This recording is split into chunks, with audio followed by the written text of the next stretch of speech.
기억이 조금씩 사라질 때 마음은 어떻게 지킬까? 나이가 들면 누구나 한 번쯤 이런 경험을 합니다. 분명 방금까진 기억하고 있었는데 갑자기 생각이 나지 않습니다. 친구의 이름이 혀끝까지 올라오는데 떠오르지 않고 방에 들어와서는 내가 왜 왔는지 까먹어 버리기도 합니다. 처음엔 가볍게 웃어넘기지만 이런 순간이 잦아지면 마음속에 불안이 싹 틉니다. 혹시 나도 치매가 오는 건 아닐까? 앞으로 나 자신을 지키지 못하게 되면 어떡하지 하는 두려움 말입니다. 70 이후의 삶에서 많은 분들이 가장 두려워하는 것 중 하나가 바로 기억의 문제입니다. 몸이 아픈 건 그래도 참을 수 있다고 하지만 자신의 정체성을 지탱하는 기억이 희미해진다는 건 나라는 사람 자체가 무너지는 듯한 두려움을 줍니다. 그 두려움은 참으로 자연스럽고 당연한 마음입니다. 우리는 누구나 우리 자신으로 살아가고 싶어 하니까요. 그렇다면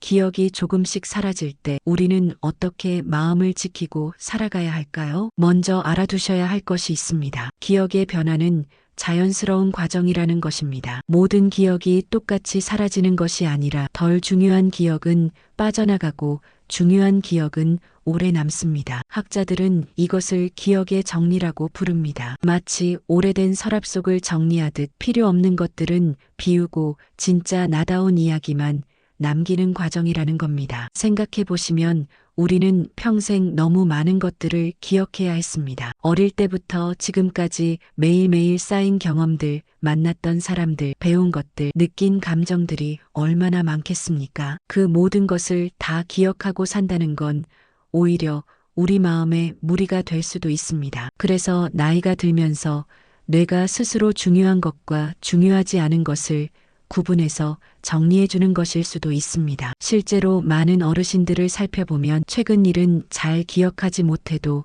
젊었을 때의 소중한 추억들, 자녀들이 어렸을 때의 일들, 힘들었던 시절을 견뎌낸 이야기들은 생생하게 기억하고 계십니다. 이는 우연이 아닙니다. 정말 중요하고 의미 있었던 기억들이 마음 깊은 곳에 더 단단하게 자리 잡고 있기 때문입니다. 또 하나, 기억이 약해지는 것을 무조건 두려움으로만 볼 필요는 없습니다. 불교에서는 무상이라는 가르침을 전합니다. 모든 것은 변하고 사라지기에 그것을 붙잡으려 할수록 고통이 커진다는 것이지요. 기억이 줄어드는 것도 그 무상의 일부라면 내가 사라지는 게 아니라 삶의 자연스러운 흐름일 수 있습니다. 우리는 평생 너무 많은 것을 기억하고 간직하려 했습니다. 때로는 괴로웠던 일들, 마음 아팠던 순간들, 후회되는 선택들까지 모두 말이지요. 그런 것들이 조금씩 희미해진다면 그것이 꼭 나쁜 일만은 아닐 수도 있습니다. 마음이 스스로를 치유하고 정화하는 과정일 수도 있으니까요. 물론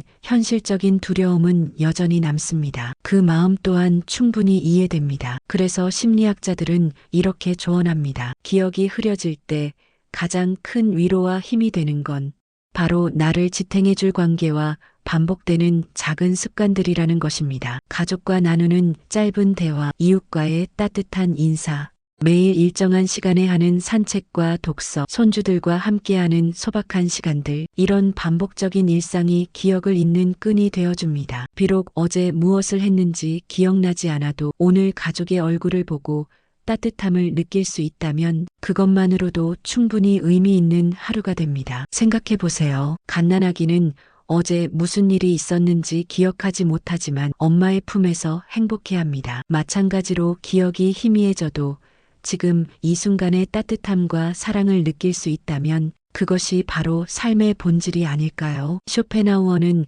행복은 즐거움의 충만이 아니라 고통이 없는 상태라고 말했습니다. 기억이 줄어들더라도 지금 이 순간에 큰 고통이 없다면 그 자체로 행복일 수 있습니다. 기억을 완벽히 붙잡으려 애쓰기보다 지금 이 순간 내가 보고 느끼는 작은 기쁨에 집중하는 것, 그게 오히려 마음을 더 평온하게 합니다. 창밖으로 보이는 나무의 푸른 잎사귀, 따뜻한 햇살이 손등을 어루만지는 느낌, 손주가 건넨 따뜻한 차 한 잔의 온기, 이런 작은 순간들을 온전히 느끼고 감사할 수 있다면 어제 무엇을 했는지 기억나지 않아도 괜찮습니다. 지금 이 순간이 충분히 소중하고 의미 있으니까요. 또한 글쓰기와 기록은 마음을 지키는데 큰 힘이 됩니다. 오늘 느낀 작은 생각, 손주와 나눈 짧은 대화, 길에서 본 아름다운 풍경을 짧게라도 적어두시면 기억이 약해져도 기록이 마음의 연장이 되어줍니다. 일기장이 곧 나의 또 다른 기억 창고가 되는 셈입니다. 꼭 거창한 기록을 남길 필요는 없습니다. 오늘 날씨가 좋았다. 며느리가 맛있는 음식을 해줬다. 옆집 할머니와 정다운 이야기를 나눴다.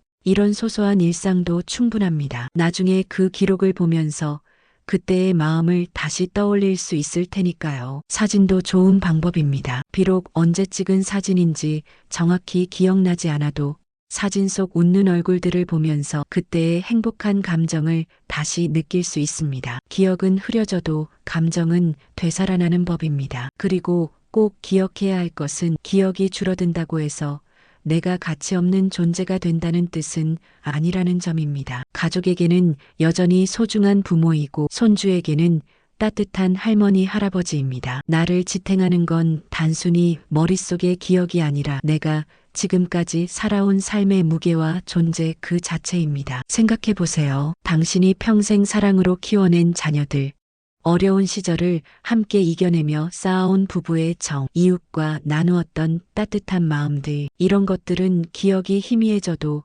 절대 사라지지 않습니다. 당신이 살아온 그 모든 순간들이 지금의 가족을 만들었고 지금의 삶을 만들어낸 것입니다. 자녀들이 보여주는 효심, 손주들의 밝은 웃음, 오랜 친구들과의 깊은 우정, 이 모든 것들이 바로 당신이 평생에 걸쳐 뿌린 사랑의 결실입니다. 비록 그 과정을 모두 기억하지는 못해도 그 결과는 지금 여기에 생생하게 살아 있습니다. 니체는 말했습니다. 사람은 왜 사는지를 알면 어떤 상황도 견딜 수 있다고. 기억이 줄어든다고 해도 내가 왜 살아야 하는지를 분명히 알면 삶은 여전히 의미를 가질 수 있습니다. 내가 사랑하는 사람을 위해, 작은 기쁨을 위해, 혹은 오늘 하루를 감사히 살아내기 위해, 그 이유 하나가 있으면 기억이 줄어드는 불안도 조금은 가벼워집니다. 어떤 분들은 이렇게 말씀하십니다. 기억을 잃는 게 무서운 것은 내가 나를 잃어버릴까 봐서라고. 하지만 진짜 나는 기억 속에만 있는 것이 아닙니다. 지금 이 순간 숨쉬고 있는 나, 가족을 사랑하는 마음, 따뜻한 것에 감사하는 마음, 이런 것들이야말로 진짜 나의 모습입니다. 기억은 과거를 담고 있지만 마음은 현재를 살아갑니다. 비록 어제 무엇을 했는지 기억나지 않아도 지금 이 순간 따뜻한 마음으로 살아갈 수 있다면 그것이 바로 나다운 삶입니다. 또한 가족들과의 소통도 중요합니다. 기억이 흐려지는 것을 혼자 끙끙 앓지 마시고 가족들과 솔직하게 이야기해 보세요. 처음엔 자녀들도 당황스러워할 수 있지만 함께 이야기하다 보면 서로를 더 깊이 이해하게 됩니다. 그리고 가족 모두가 함께 이 변화에 적응해 나갈 수 있는 방법들을 찾게 될 것입니다. 때로는 손주들이 할머니, 할아버지의 옛날 이야기를 들려달라고 할 때 기억이 나지 않아서 민망해 하실 수도 있을 것입니다. 하지만 정확한 사실을 기억하지 못해도 괜찮습니다. 그때의 느낌, 그때의 마음만이라도 전해주세요. 아이들에게는 할머니, 할아버지의 따뜻한 마음이 더 소중한 선물이 될 테니까요. 그리고 무엇보다 자신에게 너그러워지시기 바랍니다. 기억이 나지 않는다고 해서 자책하지 마세요. 그것은 당신의 잘못이 아닙니다. 평생 수고한 뇌가 이제는 좀 쉬고 싶어 하는 것일 수도 있고 정말 중요한 것만 남기고 정리하고 있는 것일 수도 있습니다. 기억을 잃는 것에 대한 두려움보다는 지금 남아있는 것들에 감사하는 마음을 가져보세요. 아직도 사랑하는 사람들의 얼굴을 알아볼 수 있고 따뜻한 것과 차가운 것을 느낄 수 있고 맛있는 음식을 드실 수 있다는 것, 이 모든 것이 얼마나 소중한 선물인지 새삼 깨달으실 수 있을 것입니다. 70 이후의 삶은 누구에게나 쉽지 않습니다. 몸은 예전 같지 않고 기억은 흐려지고 마음은 자꾸 두려움으로 기울 때가 많습니다. 하지만 기억이 줄어드는 걸 두려움만으로 바라보지 말고 삶의 또 다른 흐름으로 받아들일 수 있다면 마음은 훨씬 평온해질 수 있습니다. 마치 강물이 바다로 흘러가는 것처럼 우리의 기억도 자연스럽게 흘러가는 것일 수 있습니다. 강물이 바다로 가면서 사라지는 게 아니라 더 큰 품에 안기는 것처럼 우리의 기억들도 더 큰 평안 속으로 스며드는 것일 수도 있습니다. 기억이 조금씩 사라져도 나의 존재와 가치는 결코 사라지지 않습니다. 내가 걸어온 세월, 남긴 사랑, 쌓아온 지혜는 기억의 강물 속에 흘러가도 세상에 흔적을 남깁니다. 당신이 키워낸 자녀들 속에, 사랑했던 손주들의 마음 속에, 함께 웃고 울었던 친구들의 기억 속에 당신의 삶은 영원히 살아있을 것입니다. 그러니 불안에만 매달리지 말고 오늘을 기록하고 작은 기쁨에 감사하며 내가 살아있다는 그 자체를 소중히 여기시길 바랍니다. 기억은 줄어들어도 마음은 여전히 나를 지킬 수 있습니다. 그리고 그 마음만으로도 충분히 의미 있고 소중한 인생을 살아갈 수 있습니다.